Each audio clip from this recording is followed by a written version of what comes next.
నమస్కారం అండి. రామారావు గారు మొదటి నుంచి ఒక పక్క అమరావతికి మేము వ్యతిరేకం కాదు అంటూనే అమరావతి మీద ఏ విధంగా మీ విమర్శలు, అమరావతి మీద ఒక మీ నిస్సహాయత, అది ఓపెన్ సీక్రెట్. అమరావతి విషయంలో మాత్రం ఆంధ్రప్రదేశ్ రాజధానికి అనువైనటువంటి ప్రదేశం కాదు, అసలు అమరావతి ఇప్పట్లో పూర్తవ్వదు, అమరావతి అనేది రైతులను పొట్టగొట్టింది. ఇలా మీ నాయకులు రకరకాల స్టేట్మెంట్లు ఒక్కోళ్ళొక్కు వచ్చినట్టు చెప్తారు. టోటల్గా అమరావతి రాజధాని అనేది వైసీపీ పార్టీకి ఇష్టం లేదనేది అది తేట తెల్లం. కానీ ఇక్కడ ఏదైతే ఈ స్టీల్ బ్రిడ్జ్ గడ్డర్లు ఒరిగిపోయాయో, అంటే తప్పుగా అనుకోవద్దు, ఏదో సామెత చెప్తుంటారు కదా, కోతి చేతికి చిప్ప దొరికింది అన్నట్టు, దీన్ని ఎందుకు ఇంత రాద్ధాంతం చేస్తున్నారు? రహీం గారు, ఇక్కడ మనం గమనించాల్సినటువంటి అంశం ఉంది. అమరావతి అంశానికి వీళ్ళు చెప్తున్నట్లుగా మేము ఏదో అడ్డుపడుతున్నామని చెప్పి ఇదంతా కూడా ప్రలాపన, అబద్ధం. నేనేమంటున్నానంటే, ఆ రోజు అసెంబ్లీలో జరిగిన దాన్ని కూడా వక్రీకరిస్తున్నారు వీళ్ళు. ఆ రోజు విజయవాడ ప్రాంతంలో రాజధాని మేము ఏర్పాటు చేస్తామని అధికార పక్షంగా ఉన్నటువంటి ముఖ్యమంత్రి చంద్రబాబు నాయుడు గారు ప్రకటిస్తే దాన్ని మా నాయకుడు జగన్మోహన్ రెడ్డి గారు స్వాగతించారు. మేము కూడా విజయవాడ ప్రాంతంలో ఓకే అన్నారు. కానీ వీళ్ళ మాదిరిగా అమరావతిలో లోతట్టు ప్రాంతంలో, వరద ప్రవాహం ప్రాంతంలో రాజధాని కడుతుంటే మేము చప్పట్లు కొట్టలేదండి. ఇక్కడ మాకు క్లారిటీ ఉంది.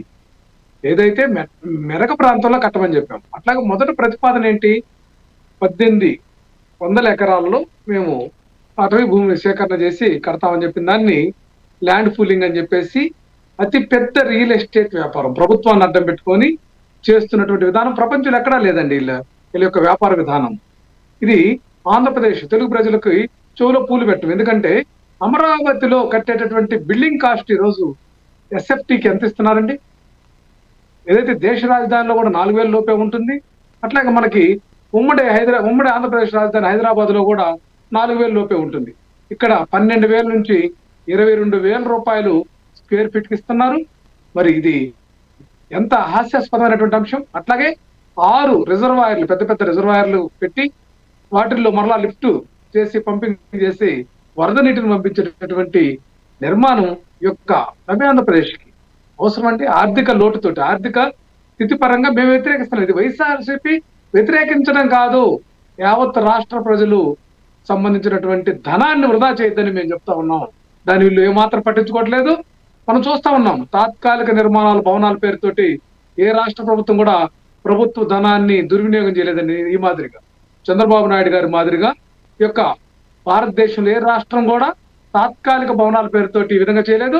అట్లాగే శివరామకృష్ణ కమిటీ కానీ వీళ్ళందరూ చేసినటువంటి సిఫార్సులన్నింటినీ కూడా తుంగలో తొక్కి వీళ్ళు మొండిగా 33,000 ఎకరాలు అని చెప్పేసారు. దానికి అనుగుణంగా మా మీద దుమ్మెత్తు పోస్తూ ఒక క్రియేషన్ తోటి ఒక ఉద్యమాన్ని, అమరావతి రైతులు అని చెప్పేసి ఉద్యమాన్ని నడిపించినటువంటి వాళ్ళే మళ్ళీ దాన్ని తిలోదకాలు ఇచ్చి మరలా 44,000 ఎకరాలు మేము మరలా దాన్ని ఎక్స్పాండ్ చేస్తామని ఎవరండి? ఇక్కడ 2 నాలుకల ధోరణి, 2 కళ్ళ సిద్ధాంతం, ఇవన్నీ కూడా చంద్రబాబు నాయుడికి వెన్నతో పెట్టిన విద్య అనేటువంటిది అందరికి తెలిసింది. అట్లాగే వాళ్ళు వినరు, ఎందుకంటే అది వ్యాపారం. ప్రజాధనం ఏమైనా పర్వాలేదు, అక్కడ అమరావతిలో బిల్డింగ్లు కూలినా పర్వాలేదు, వంతెనలు కూలినా పర్వాలేదు, మొత్తం ఎటుపోయినా పర్వాలేదు, అది మొత్తం కూడా వరదొచ్చి కొట్టుకోకపోయినా కూడా వాళ్ళు మాత్రం హైదరాబాద్ లో నివాసం ఉంటారు, సేఫ్ సైడ్ ఉంటారు, వాళ్ళు విలాసవంతమైనటువంటి జీవితం ఉంది. ఇలా ఎందుకండి? అసలు ఏ ఒక్క సమస్య పట్లైనా నిబద్ధత ఉన్నారా? అసలు అక్కడ స్టీల్ బ్రిడ్జి అనేటిది అది కొలాప్స్ అవుతా ఉంటే దాని మీద స్పందన ఏముంది? ఎక్కడుంది? అసలు వీళ్ళ యొక్క లోపభూయిష్టమైనటువంటి విధాలు, వీళ్ళ యొక్క వైఫల్యాలన్నీ బయటపడతా ఉన్నాయి ఒక్కొక్కటి. అసలు పాలనంతా కూడా అటకెంకించారు. వాళ్ళు ఇస్తామన్నటువంటి హామీలేమి, ఇస్తామని చెప్పినటువంటి ఏ యొక్క హామీ కూడా సక్రమంగా నెరవేరలేదు. అన్ని కూడా మోసపూరితమైనటువంటి హామీలుగా మిగిలిపోయాయి. ప్రతి ఒక్కరికి చెవిలో పూలు పెట్టారు. ఈరోజు చెప్తా ఉంటే ఎంత వాళ్ళు డీప్ టెక్ అని, రియల్ గవర్నెన్స్ అని చాలా మృదువైనటువంటి మాటలతోటి ప్రజలకు చెవుల్లో కొంచెం రసకందాయకం ఉండేటువంటి మాటలు మాట్లాడేదానికి వీళ్ళు ఒక కనికట్టు మాదిరిగా ఆరితేరారు తప్ప ఎక్కడా కూడా నిబద్ధత లేదు. చంద్రబాబు నాయుడు సర్కార్లో ఉన్నటువంటి మంత్రులు కానీ, ఎమ్మెల్యేలు కానీ దోచుకోవడం పని, దోపిడే పని, కమిషన్లకి కక్కుర్తిపడి వాళ్ళు చేస్తున్నటువంటి విధానంలోనే ఈ లోపాలన్నీ బయటపడుతున్నాయి తప్ప ఎక్కడా కూడా వాళ్ళకి నిబద్ధత లేదు. వాళ్ళకు ఒక సంస్కారం కానీ, ఒక బాధ్యతాయుతమైనటువంటి బాధ్యత వహించాల్సినటువంటి దాంట్లో కూడా బాధ్యత వహించట్లేదు. విద్యాశాఖలో లోపభూయిష్టమైనటువంటి విధానాలు జరిగితే సరి చేస్తారని చెప్పేటటువంటి మనస్తత్వం లోకేష్ లేదు. గత 2 సంవత్సరాలు మనం చూస్తా ఉన్నాం. అట్లాగే ముఖ్యమంత్రిగా కూడా చంద్రబాబు నాయుడు గారు కూడా మొత్తం మేమే చేసామని చెప్తా ఉంటారు. ఈ రోజుకి మహిళలకు ఇస్తామన్నటువంటి 1500 ఏమైనాయి, నిరుద్యోగ భృతి ఏమైంది, ఉద్యోగాలు ఏమైనాయి అని ఎన్ని కూడా కప్పదాట వ్యవహారం. మహిళల సిలిండర్లు ఇస్తామని చెప్పి వాళ్ళు నెత్తిన పెద్ద భారం పెట్టి సిలిండర్లు ఖాళీ సిలిండర్లు పెట్టారు కానీ మాట్లాడదాం, నిండు సిలిండర్లు మాట్లాడదాం. ఈ విధంగా చూస్తా ఉంటే అమరావతి అంశానికి వస్తే సార్ ఇక్కడ నేను ఒకటి రైలు చెప్తున్నాను, ప్రజాధనం వృధా చేస్తున్నారు. ఖచ్చితంగా వాళ్ళ యొక్క ప్లాన్ ఆఫ్ యాక్షన్ అనేది అది అటర్ ఫెయిల్యూర్ ప్లాన్ కాబట్టి మా నాయకుడు జగన్మోహన్ రెడ్డి గారు దూరదృష్టితోటి రాష్ట్రం యొక్క ఆర్థిక స్థితి పట్ల ఆయనకు ఉన్నటువంటి అవగాహన తేటతెల్లం చేస్తూ ఆయన చెప్పినటువంటి విధానాన్ని వీళ్ళు ఎక్కిరించారు.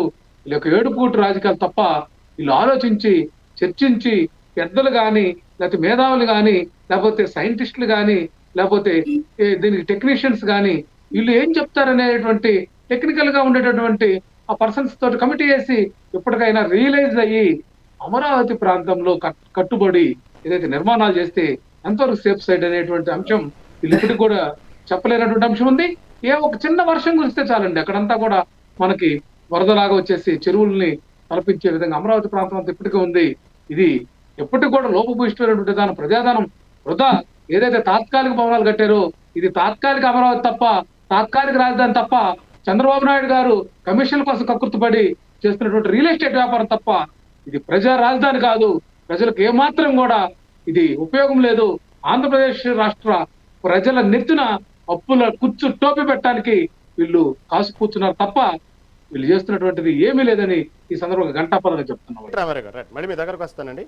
ఓకే, బండ